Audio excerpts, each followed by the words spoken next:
वाय च वामनाय च नमो विमते च वर्षीयसे च नमो वृद्धाय च संवृद्धने च नमो अग्र्याय च प्रथमाय च नमः आशवे चाचिराय च नमः शीघ्रियाय च शीघ्राय च नमः ऊर्ध्याय च वस्वन्याय च नमः श्रोतस्याय च वीर्याय च नमो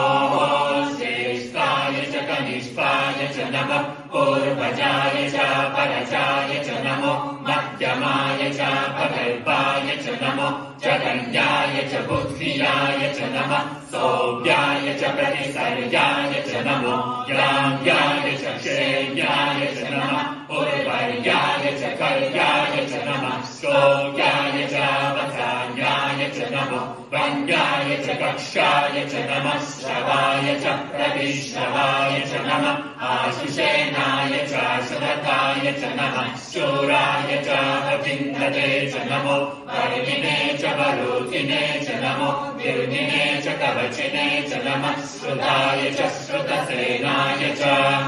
नमो दुन्दुभ्याय च अनन्याय च नमो कृष्णवे च प्रविशाय च नमो दूताय च प्रहिताय च नमो निषङ्गिने च श्रुतिमते च नमः तीक्ष्णे च